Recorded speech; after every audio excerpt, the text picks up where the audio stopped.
Joseph and Jessica first met at a church event in their East Coast city.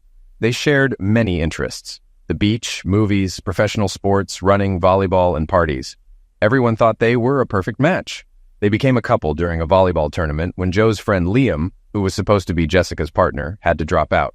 He called them and said, "I can't play. You two should team up for the tournament." They agreed and practiced a bit before the tournament.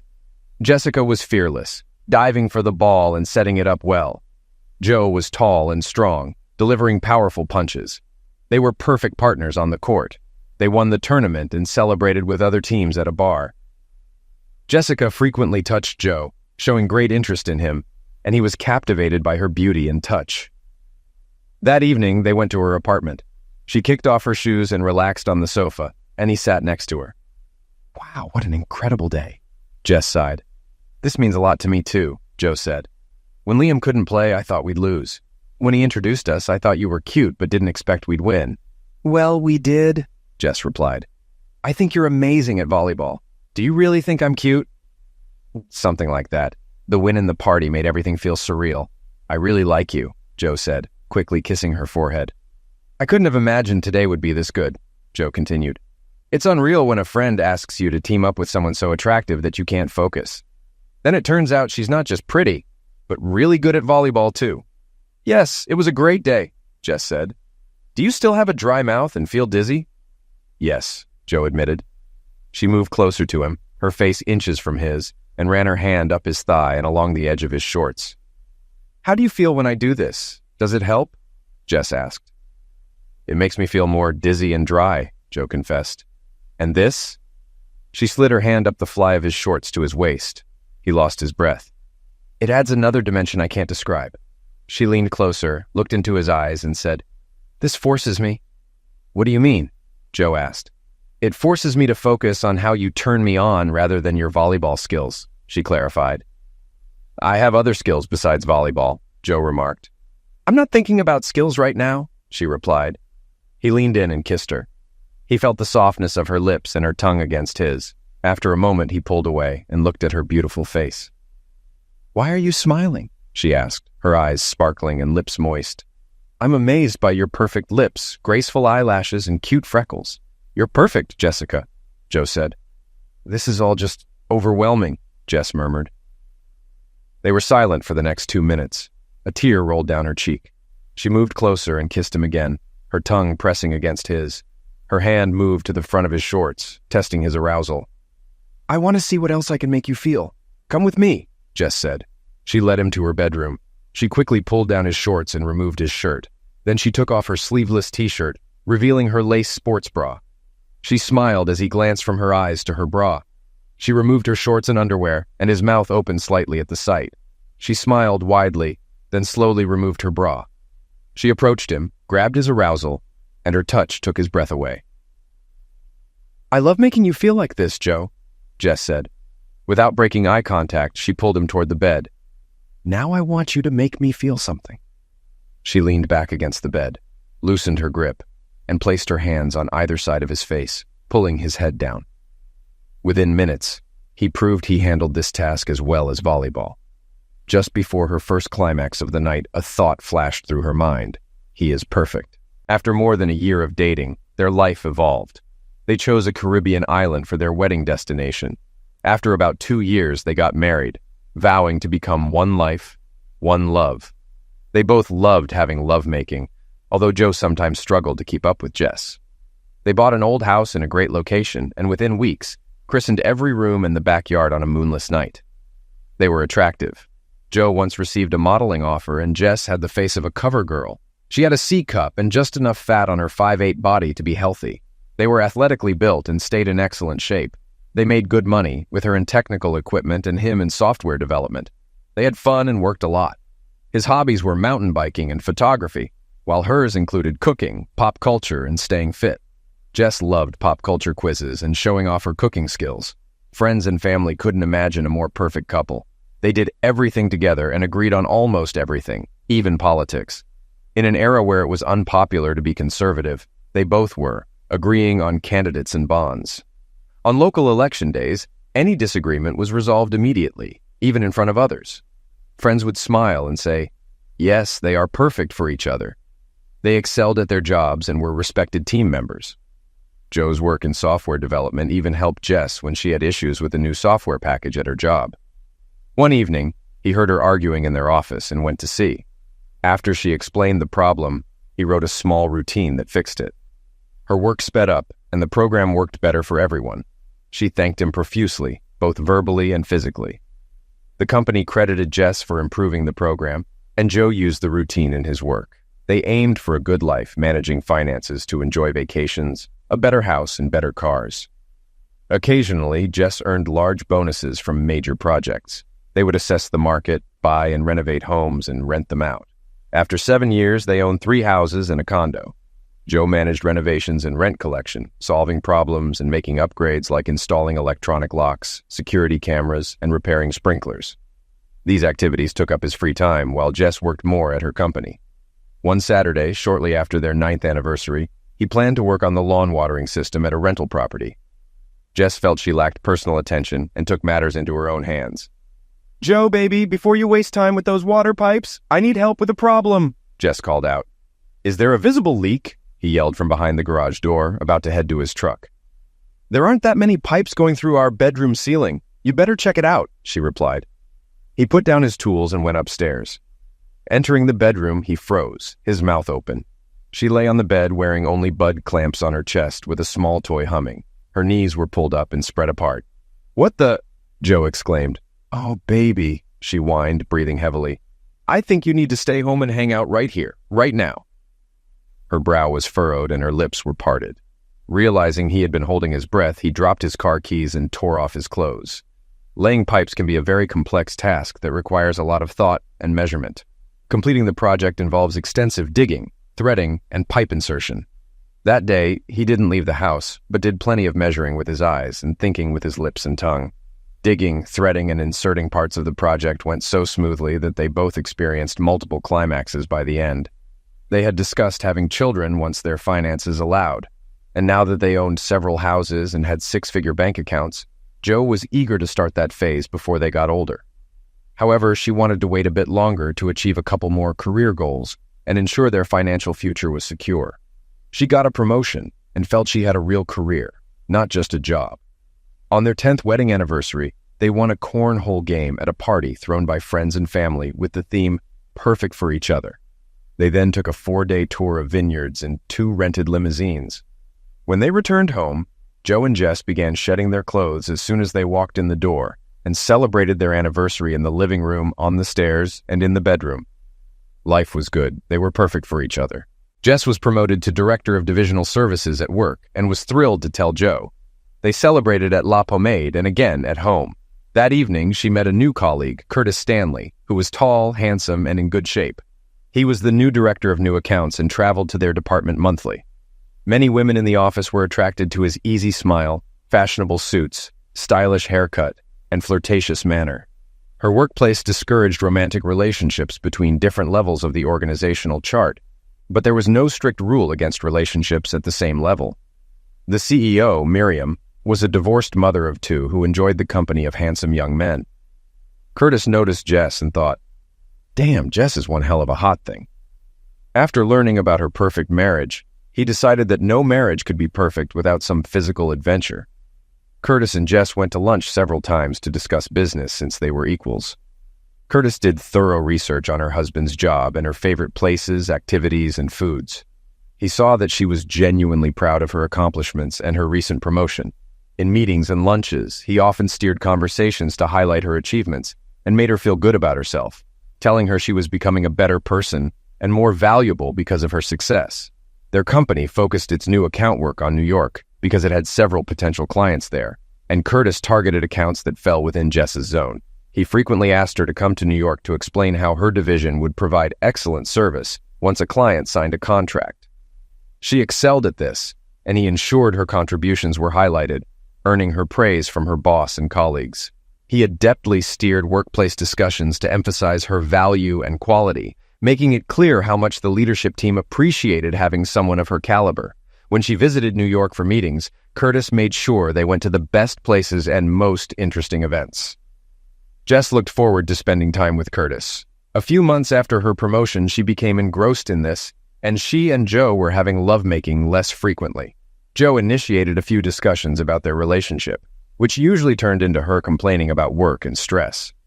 To make amends, she planned to surprise Joe for their anniversary by booking a September trip to Italy, a place he had always wanted to visit. She told him about it in May, and they celebrated by spending the day in bed or looking at places to visit during the trip. A few weeks later, her company scheduled an executive retreat for July in Miami, and she had to attend. She made a big decision and told Joe about it over dinner. "Joe, honey, I have bad and good news. What do you want to hear first?" "Just put it out there, baby," Joe replied. "Okay. I've decided that to save money so we can continue to grow our family, the September trip to Italy this year is being pushed back to a future date, and we'll be going to Miami in July instead." Joe was silent for at least a minute. "I thought you were having an executive retreat in Miami in July, baby." "Yes, this is great for us. We get a hotel room paid for by the company for the week, so that saves us a lot of money. It's a great holiday destination and party town with lots of great beaches and restaurants. I bet we can even play volleyball on the beach." "But if you're working, how will we play volleyball or do anything together?" Joe asked. "Work should be finished by lunchtime every day, and we can stay the following weekend to make sure we have time just for ourselves, darling." "Well, baby, I think we have enough money in the bank, and I'd love to spend a week in Miami, but I don't see why we have to cancel our trip to Italy. I haven't been in the new place too long, and I don't want to fly away so soon and remain in the dark for 2 weeks. I also don't think we'll ever have too much money in the bank, but that's beside the point. I have already canceled my tickets for September. We'll just have to restart this process sometime in the future, and now we can plan some fun things for Miami." Further discussion changed nothing. Joe decided to make a restaurant reservation in advance and look into volleyball tournaments happening while they were in Miami. Before leaving for Miami, Jess took another trip to New York.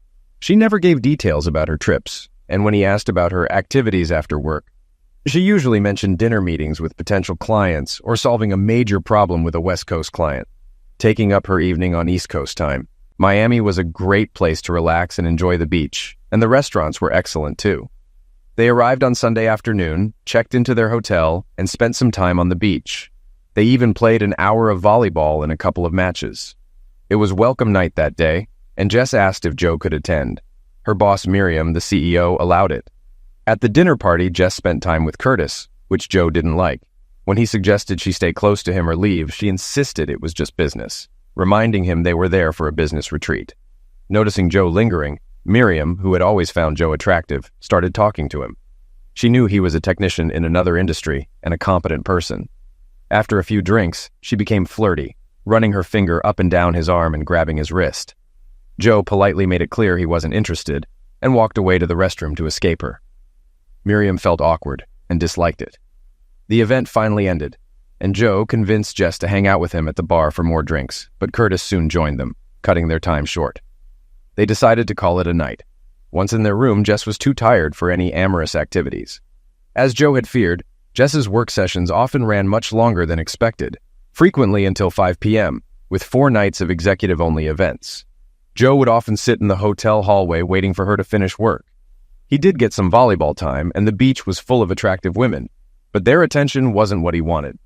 Miriam, still resentful over Joe rejecting her advances, noticed Curtis making harsh remarks about people below the executive level and joined in. Later, she used Joe as an example of worker bees versus supervisors during hiring discussions. Miami wasn't a big anniversary celebration. Including weekends, they had lovemaking maybe 4 times. It was a disappointing anniversary for Joe, though Jess left feeling excited about her position in the company. When they returned from Miami, life resumed as usual. Joe worked, and Jess spent a lot of time working in New York. Whenever Joe asked about her time there, he received the standard answers. In mid-September, he tried to discuss it again. "Baby, until this year, I never thought your company was so focused on New York." "What changed?" Joe asked. "You're right, dear. That wasn't the case before, but now we're growing quickly, and it helps to have a critical mass of customers in one place so our people can handle multiple problems in one trip." "Why are you so busy with sales?" Joe questioned. "Miriam says having a post-sales service person with the client during part of the sales process results in higher closing rates. It seems to work. This is all part of a year-long push, and it should slow down after this. The company will still look for sales, but the focus will shift to services more than sales. I have more meetings in New York this week, and then Just a trip to the Midwest in the first week of October. Joe was looking forward to having her home for the next week and hoped that once the year-long push was over, they could get back on track. They had become more like roommates, and their physical closeness was reduced to about 4 times a month. Jess returned from New York on Friday. Joe welcomed her with grilled steak and her favorite wine. She hugged him and gave him a brief kiss. A little later, she poured herself a second glass of wine.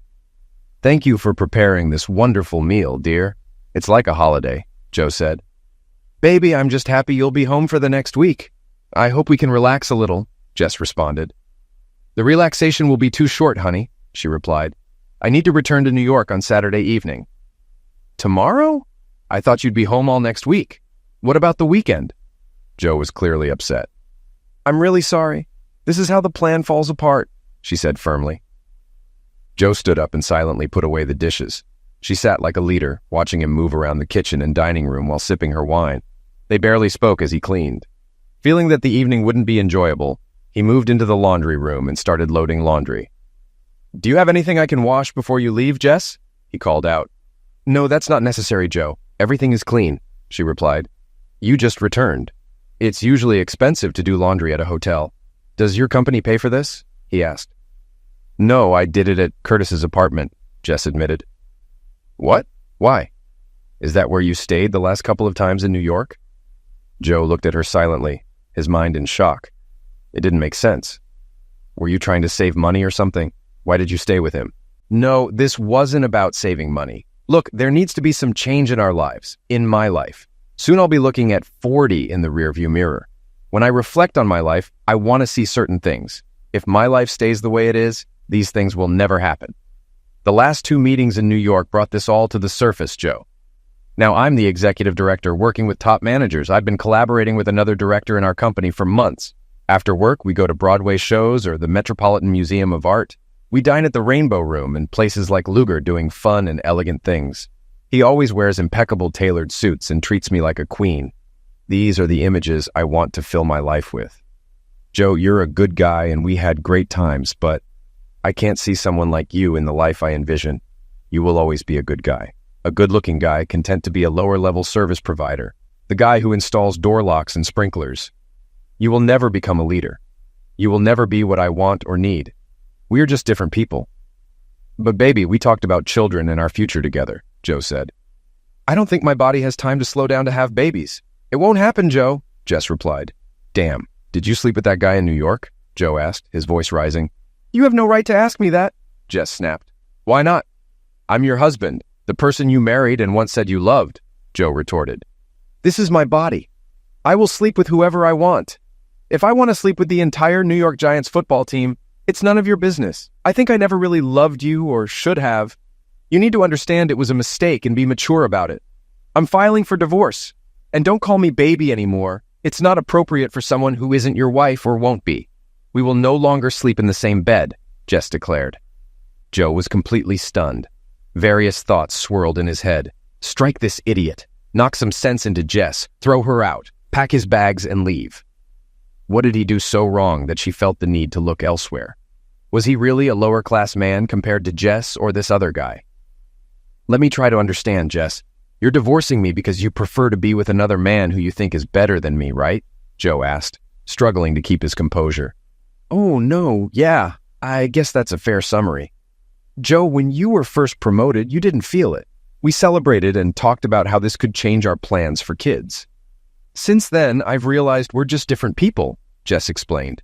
"But you always told me we were perfect for each other. Why not now, after spending time with some idiot director? Did you get this idea from him?" Joe pressed.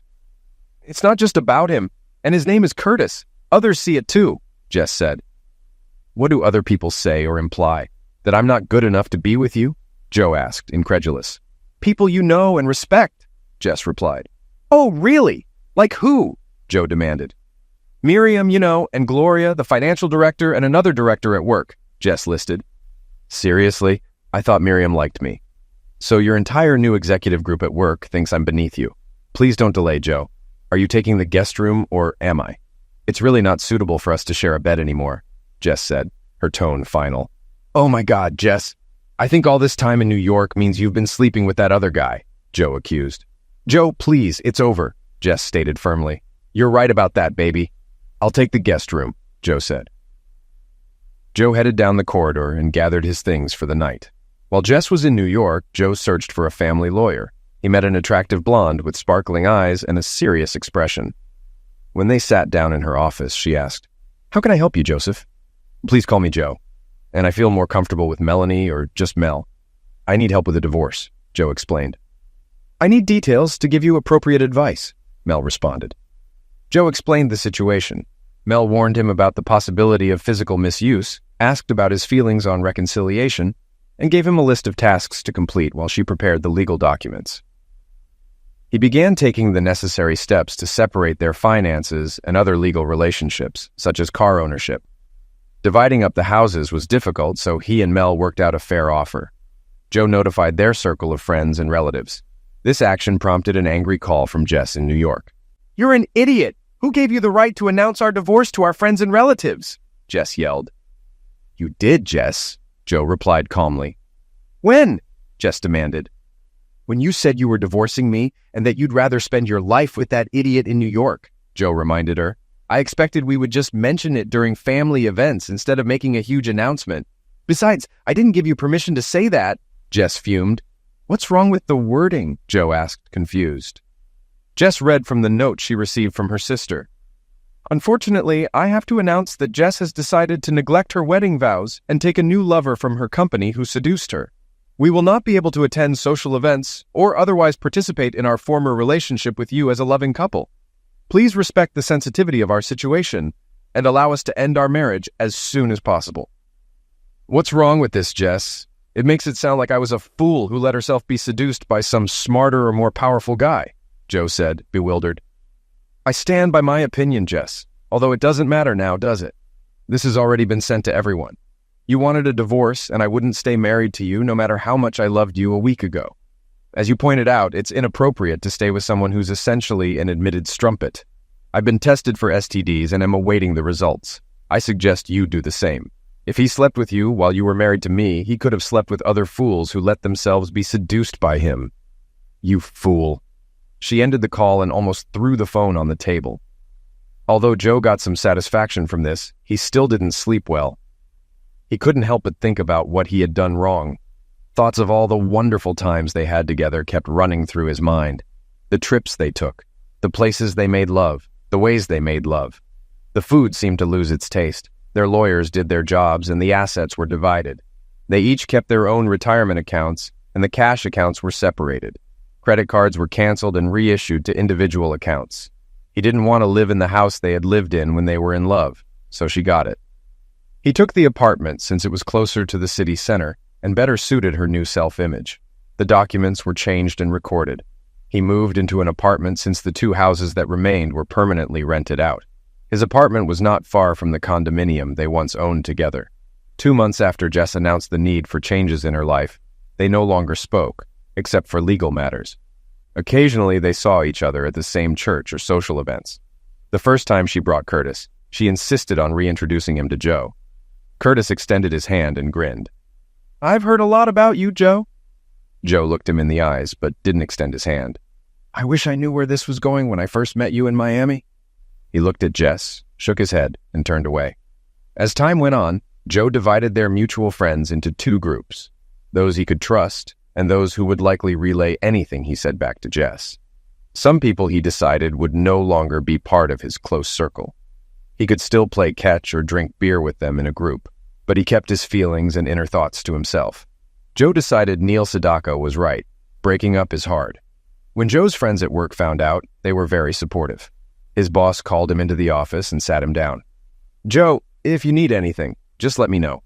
This must be very difficult. If you need time or someone to talk to, I'm here. I've had relationship problems in the past, and sometimes it helps to talk things through to make decisions and keep things organized." "Thank you, Evan, for your kind words. I know it's hard to deal with all the aspects of this kind of problem, and if the thought of revenge hasn't arisen, it will. When it does, Joe, don't take any criminal action like punching the guy or anything that could land you in jail. A few minutes of satisfaction won't be worth potential years of legal pain and suffering." "That might be good advice, Evan. Thank you. Now that you mention it, it sounds like you have some experience in this area," Joe said. Yes, maybe, Evan replied. What kind of revenge can someone in my position get? Joe asked. That's a good question. There are different types of revenge. Look at this like a programming problem, Joe. Lay out everything, specifications, risks, unacceptable elements like physical violence, and various areas for potential retaliation. Maybe financial, maybe legal, maybe social. Decide what areas are important to these others. Be creative as you are in your work, Evan suggested. Okay, you've given me a lot to think about, Joe said. If you need time, just let me know, Joe, Evan added. Joe went out and sat down at the table to think. He got permission from Evan to use the conference room and got to work. Using an old board on an easel, he listed the following types of revenge: social, financial, professional, self-esteem, and legal. He decided to gather a couple of close friends from work to help him figure it out. They persuaded him to add physical and technical pain to the list. They created a matrix with these categories in the column on the left and ideas of revenge in each category on the right. Ideas flowed freely without judgment to encourage creativity, resulting in some outlandish and some promising ideas. At the end of the day, he took a photo of the board, placed it in an empty box, and put it in the closet at the back of the room. Evan called to say he hoped Joe would feel better and repeated his offer to help. However, he requested that Joe limit using other people's productive time to before lunch and after work. Joe thanked him for his patience. A couple of days later, a friend from church was playing racquetball with Joe. Are you going to participate in the annual church beach volleyball tournament next month? He asked Joe. Well, I hadn't thought about it, Joe replied. My volleyball partner and I broke up. I know, but it always puts you in a good mood. You might want to join the boys' team or something, the friend suggested. Probably not this year, Joe replied. Okay, I saw that Jess checked in and thought of you. Did she sign up? The friend asked. Yeah, mixed couples, Joe said. Oh, what's the registration deadline? The friend asked. A week before, Joe informed him. Okay, thanks for the reminder, the friend said. After thinking about it all night, Joe took out the board. Upon entering the office, he drew a new line at the bottom and added sports results to the first column. At lunchtime, he asked his revenge team to work on the matrix in the conference room.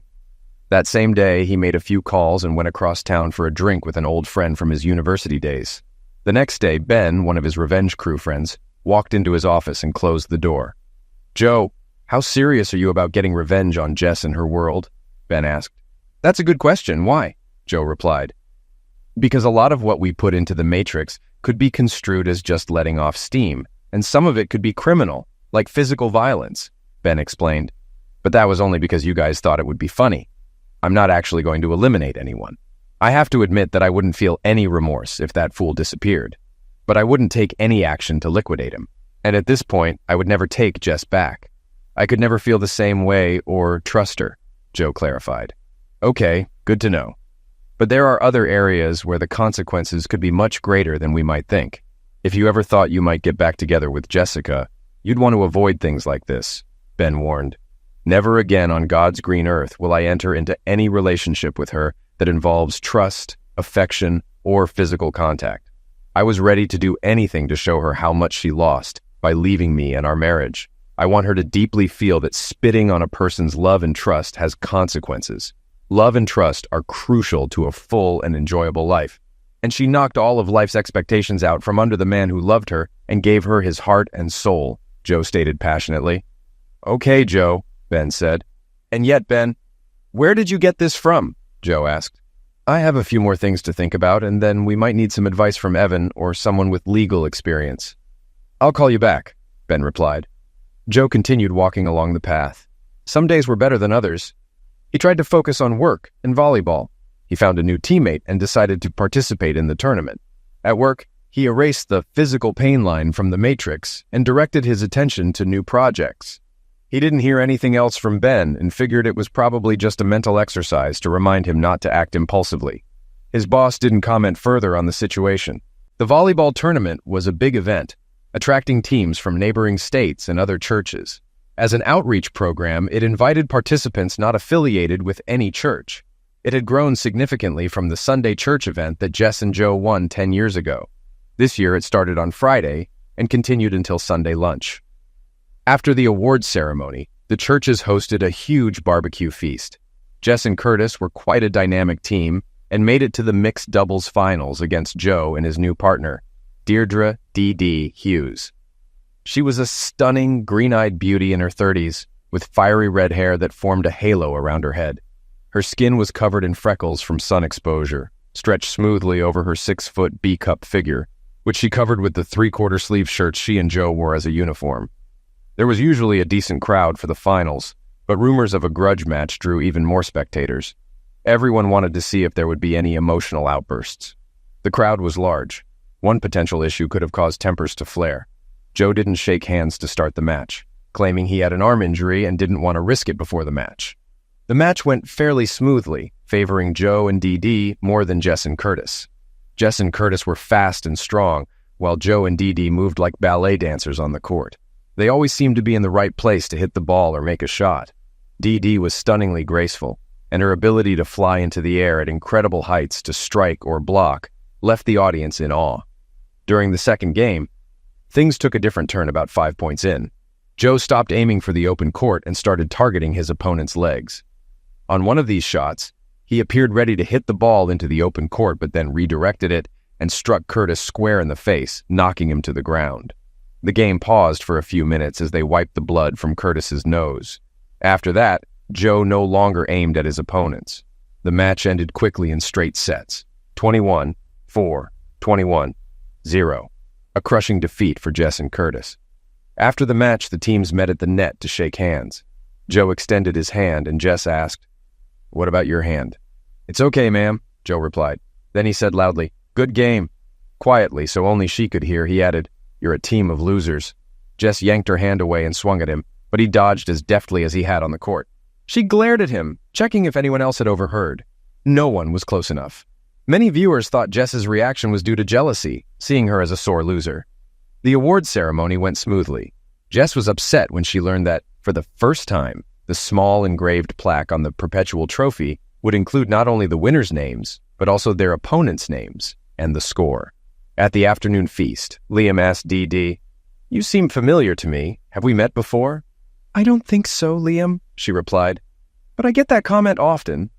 DD and I were friends in school, Joe explained. "We played volleyball together. She was always better and made it to the Olympics for the second U.S. team in beach volleyball. She injured her ankle and had to leave earlier than expected, but she was on TV a lot and often gets recognized." "That makes sense," Liam admitted. Later that evening, after Joe took DD home, she invited him in for a nightcap. Once she had changed and they were settled on the couch, she said, "I know this started as a rematch, but during our training in today's tournament, I really enjoyed being together and spending time with you, Joey." She leaned over and kissed him.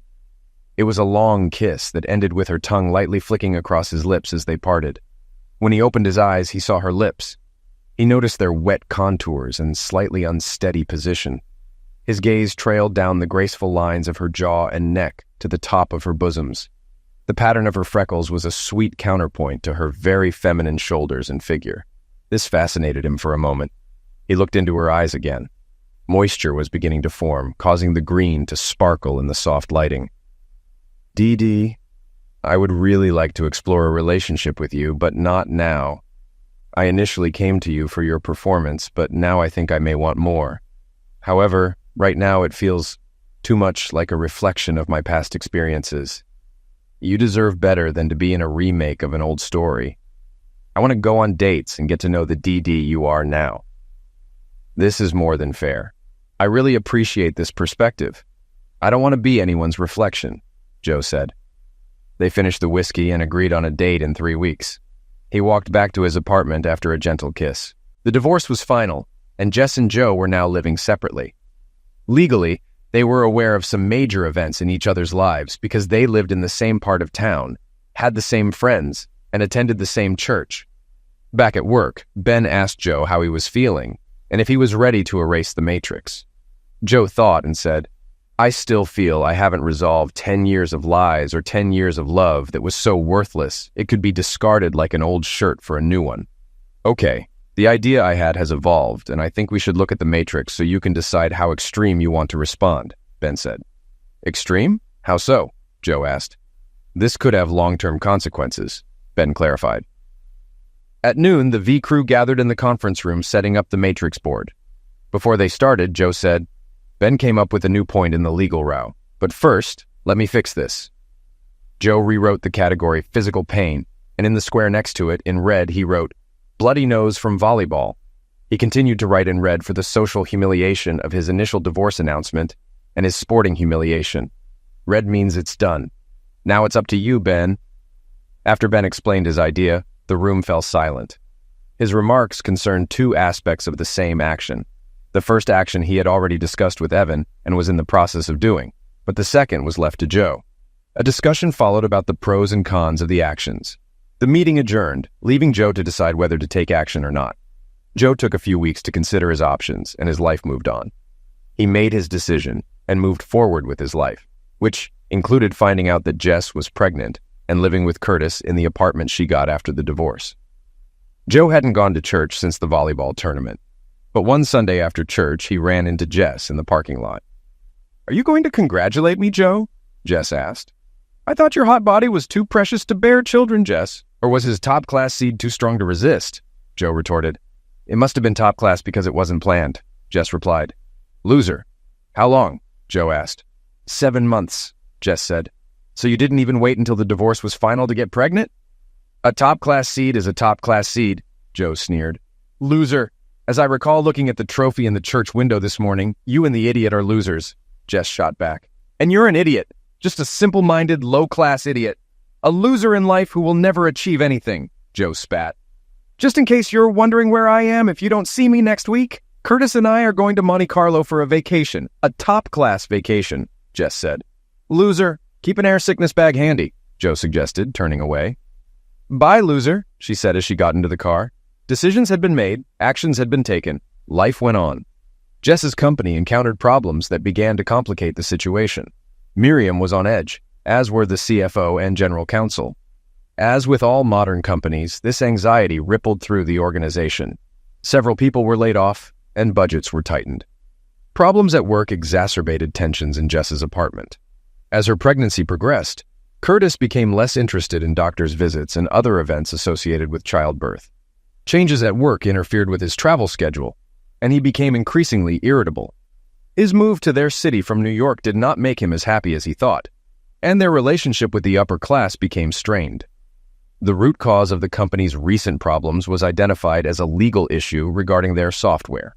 It turned out that the company they hired to create a critical software product had used a program that belonged to another company without permission. Since Jess's company paid for the product and shared ownership, they were also responsible for the stolen code. To make matters worse, her company and the software company were selling modified versions of the program to other companies for use in their service delivery processes. The software had been in use for several years, and no one could remember who was responsible for using the stolen code. People were laid off from the software company, and legal costs were taking a toll on Jess's company. The legal owner of the code demanded licensing fees and all the money Jess's company had earned from the software, plus fines. After months of legal battles, the options remained unchanged. Jess's company could either stop using the program or enter into a licensing agreement to pay for the rights to the key code. The software company that developed the program had recently closed down, and its employees had dispersed into the industry. Not using the program and trying to replace it would put Jess's company out of business due to the time required to develop a new solution. They were forced to make a cash deal for licensing, resulting in a 10-year declining payment schedule with high initial costs that would decrease to a reasonable annual figure. The financial strain led to even greater turmoil at Jess's company, with salaries and commissions cut or eliminated. By the time Jess's baby was due, she and Curtis were barely civil roommates. One day, Jess came home to find most of Curtis's things gone, and he was taking the last items out of the closet. "What are you doing, honey?" she asked. "I left the company for a new job on the West Coast. Need to go. Got a plane to catch," Curtis replied. "When will you be back?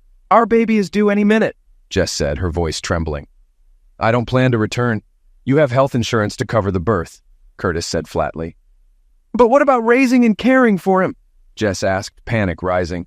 "The more I thought about it, the more I realized this wasn't for me.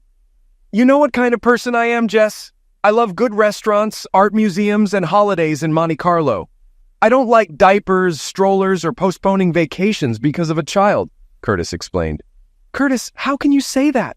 I thought you loved me. I thought our relationship would return to normal after the baby was born, Jess pleaded. I have to go, Jess. Bye, Curtis said, closing the door behind him. Jess collapsed on the sofa in tears, sobbing uncontrollably. Suddenly, she felt a gush of liquid. Oh my God, my water just broke, she thought. Trying to pull herself together, she called a friend from work. Gloria, could you help me? My water just broke and Curtis is at the airport leaving, Jess said urgently. Oh God, Jess, I'm afraid I can't. I'm at my sister's 2 hours away. Try calling Anita or Susan. I'm sorry, I can't help you right now. Gloria's cell phone went offline. Jess called the other two ladies. Anita's phone went to voicemail, and Susan's phone was not set up to receive messages. Her body was telling her there was no more time to waste. She stumbled into the bedroom, grabbed her baby bag, and headed to the car. She had difficulty getting into the BMW, but managed to open the door, throw her bag on the passenger seat, and get behind the wheel. She made it only half a mile before realizing she couldn't continue. The contractions made driving too difficult and dangerous. It dawned on her that someone else she knew lived very close and could get there quickly. She found the number on her phone and pressed the icon to dial. Hello? Is this Jess? Answered the voice. Oh, thank God. Joe, are you at home? Please help me right now, Jess pleaded. Yes, I'm here. I was just getting ready for the evening. What do you need? And why are you calling me? Joe asked, confused. No time to explain. She didn't want to argue. If she had gotten to the point where she needed help and didn't want him to refuse, she thought he would respond to a simple plea. I'm in my car on the street in front of the Ashton Glen apartments. Please come right now. It's a matter of life and death, Jess said urgently. I don't think you're dying, but I'm heading out now since you're very close, Joe replied. Thank you very much. She ended the conversation. Another wave of contractions hit Jess. She left the headlights on, turned on her hazard lights, and winced as another contraction hit. Joe arrived about 3 minutes later, stopping at the curb right in front of her car. Her headlights illuminated a canary yellow Audi. Joe got out and walked over to her car. She rolled down the window, luckily between contractions. Thank you very much for coming, Joe, Jess said, her voice strained. Do you need help with the car, Jess? Joe asked. No, my water broke. The baby is due now, and I need your help to get to the hospital, Jess explained. Where's Curtis? Joe inquired. He just left for the airport, Jess replied, her voice breaking. While you're giving birth, just call him back, Joe suggested, incredulous. He won't return, Jess said, starting to cry again. What do you mean? Joe asked, bewildered. He broke up with me. He doesn't want a child, Jess managed to say through her sobs. I can't understand you if you're crying, Jess, Joe said gently. I'm really sorry. I'll try not to, Jess said, trying to compose herself. Is he going back to New York? Joe asked. No, he left the company due to our financial difficulties. He got a job on the West Coast, Jess explained. Another contraction overwhelmed her. I'll help you get to the hospital, Jess. First, give me your phone. She handed it to Joe. He dialed the number. Yes, thank you, operator. There is a pregnant woman directly opposite the Ashton Glen apartments on Avenel Drive. Please send an ambulance. Her water has broken and she's sitting in the driver's seat of a silver BMW with flashing lights. If you need more information, you can call this number back. He shoved the phone back into her hands. Can you take me there, Joe? I don't want to spoil my new car, Jess said weakly. Where did you get it? It looks very expensive, and your suit looks really great, Joe remarked. It turns out that the program I wrote to help your company's new software work properly is owned by my company because my employment agreement gives them ownership of everything I create while working for them. But if the employee creates a huge cash flow, he gets a percentage of what he earns. Because your company sold the use of the program to other companies, all of those companies owed my company huge licensing fees. Remember those 6-figure bonuses you used to get from time to time? I received a 7-figure payment, and more payments are coming soon, Joe explained. Another wave of contractions hit Jess. Jess, I see you are in no position to have a real conversation. The ambulance should arrive soon. I have to go. I have a date. Bye, Jess, Joe said. Another painful and demanding wave hit Jess. Joe turned away and walked to his new car. Joe, could you stay until the ambulance gets here and then take care of my car? Jess pleaded. I don't think so, Jess. That's what a husband, or at least the father of the child, would do, Joe replied coldly. Joe! Jess called out desperately. Opening the car door, Joe stopped, turned around and said, I think I can say that this idiot is an idiot and you are a cheating strumpet. You and that idiot Curtis are perfect for each other. He got into the car and drove away.